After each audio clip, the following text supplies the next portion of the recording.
As we have still come up to the point where we can understand that the different types of fluids, those play a very significant role in the metamorphism, as well as we have seen the roles of gift free energy, as well as the concentration of the H2 and CO2 in them or upon them, and how they can diffuse and they can form different types of or different veins or different types of generations of metamorphism through the lectures. However, there are many things which are not being taught, that how many types of metamorphisms are there. There are different types of metamorphisms like shock metamorphism, regional metamorphism, and there are many names on that. However, now we would like to focus on the estimation, or rather how we can analyze how much of the fluid that had passed in a metamorphic field. So for that process, for that thing, we have known that mass transfer, it takes on regional scales and during the metamorphism or during metamorphic peaks. But the volumes of that fluid flux during metamorphism, I mean, how much of that, how thousands of quintals of kgs or gallons of water or carbon dioxide being effulged from a terrain which is being metamorphosed, and that needs to be substantially, we can analyze that how much of fluid, and it depends upon the factors and how much the rocks are being composed or compact, depending upon the tortuosity factor, depends upon the permeability, depends upon the porosity of the rock, as well as the pressure, as well as the differential stress which is being applied to the rock during the regional metamorphism process. Now, if the amount of the reaction can be determined, therefore then fluid fluxes can be estimated. Left hand side and right hand side, if we balance the reactions, it could be multiple principle, then these can happen. And we can thermodynamically analyze the pressure temperature from a given suit of rock, that how much it was that. However, there are challenges or there are problems still there in thermogrammetry. There are like 2 and 2.5 kilobar pressure change of variation, and this pressure, whichever you are estimating, that can also be affected by non-hydrostatic pressure or the stress. Those are given in different minerals. Now the total volume of the fluid that has passed over a unit area of the rock, because the time scales of the flow are not always known. And this section, that is section 21.9 from the book of Philpotts, that can help you study that. What this is saying is that there will be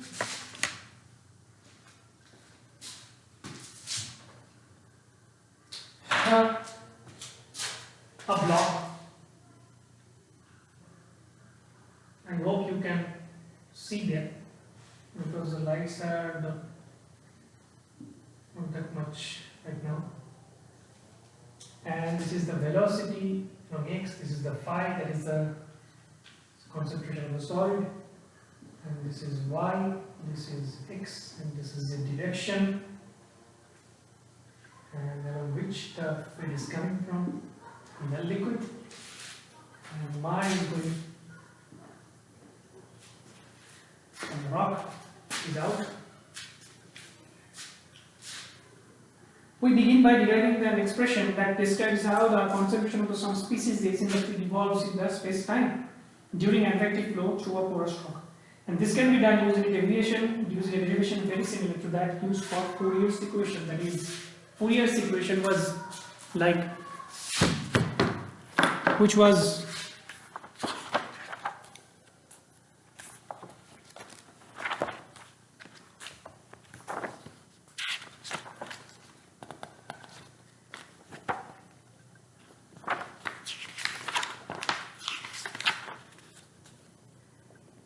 that is a change of temperature. It will be dependent upon the thermal the conductivity or the permeability into the change whichever that is happening.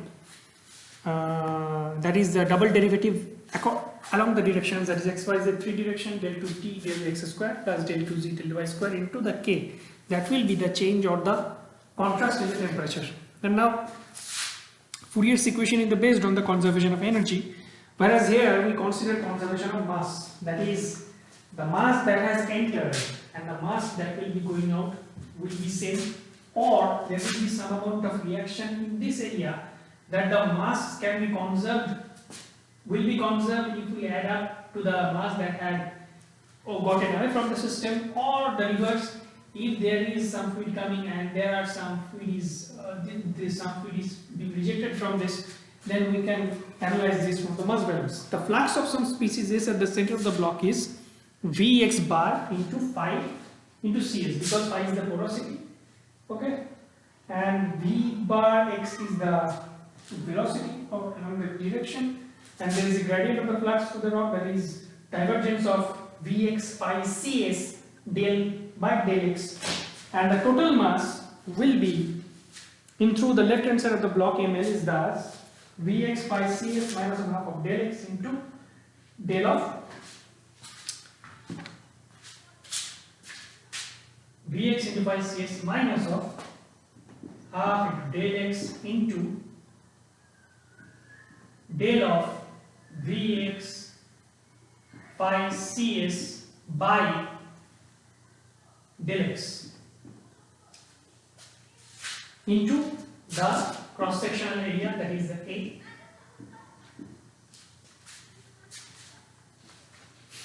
Now that is the incumbent liquid, that is the incoming liquid of fluid that is coming into the existence, and the outgoing liquid is MR, and which can also be substantiated, that is that the concentration will be at that point will be Vx phi Cs plus half of del x into del Vx phi Cs by del x into A, and the deviation half x distance, and the deviation will be the terminology, that is the amount of the mass x that accumulates in or is lost from the block per minute is then given by the difference between the inflow and the outflow, that is ml and mr, and that will be equal to, as half of x are being added up, whether it is you are giving at the side minus or plus, it will be added up, minus of del x into A into del of Vx phi Cs by del x, and the mass gain here is seen as a positive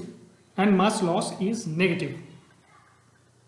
We can come to the problem another way by remembering that the mass of the S in the fluid per unit volume of the rock, that is the S that resides in the per unit volume of the rock, is equal to the porosity times the ms is equal to phi into Cs, taking the time del ms del C is equal to del phi Cs by T, del phi Cs by T, okay.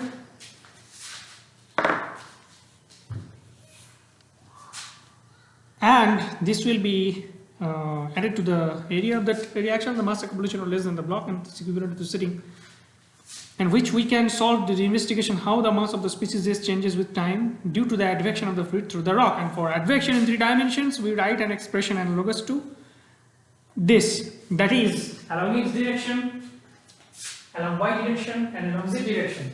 There will be 3 components in this, in any type of matrix calculation in a system. Those 3 directions are being taken into account or can be taken into account, and this can be written as divergence of the term, that is phi C x or S, okay. So we are considering some input and the output, as well as we are trying to get the amount or the thing that is being collected in the mid region. Now the relationship similar to the holder for diffusion and mechanical dispersion transport as well. So we can write the general equation for the mass conservation due to the transport in the direction, that is Jxx, that is amount of the mass that is going out or that is in. It will be phi Cs by del T, and it is equivalent to the fixed law of diffusion, which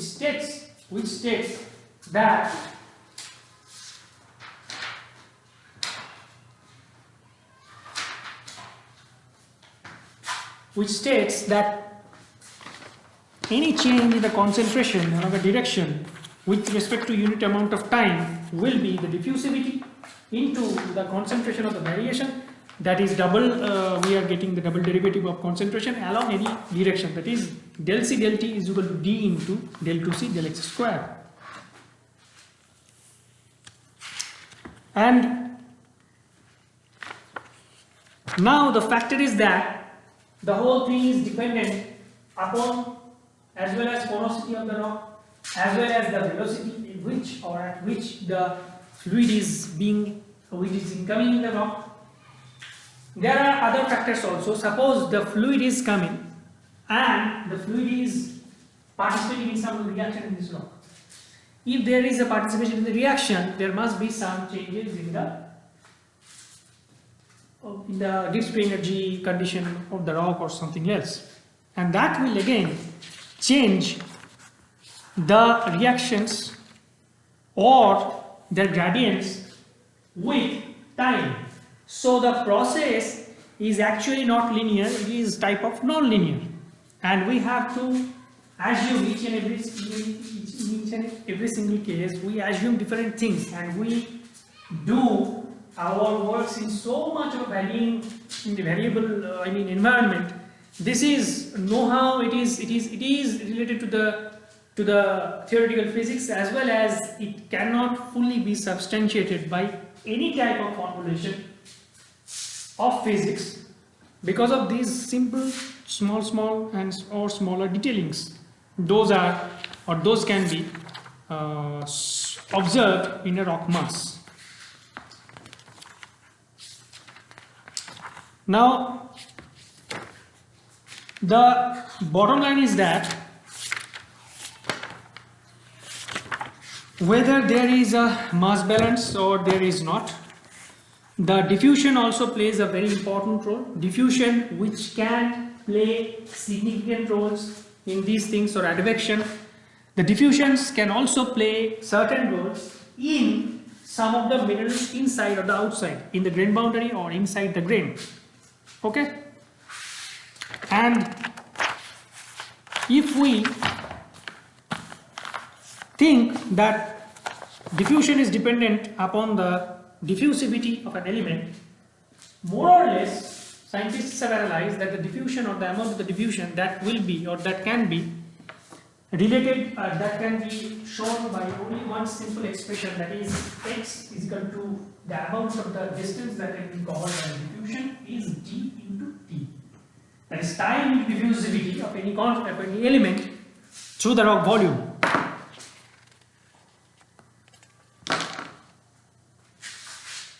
And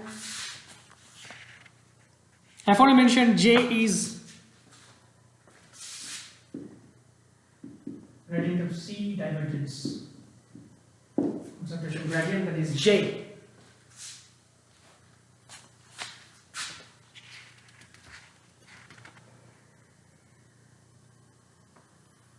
And we know that d is equal to d0 into the power minus of x by rt.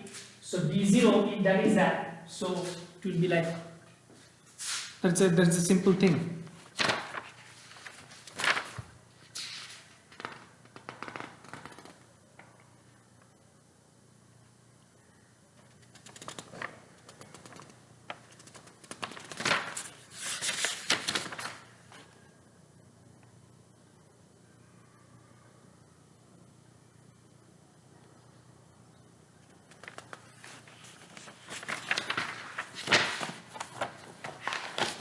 So my question is that why aluminum has a slow diffusion rate with respect to ions like ferrum or magnesium in any crystal structure?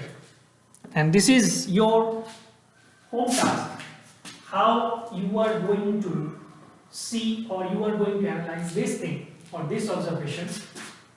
Okay.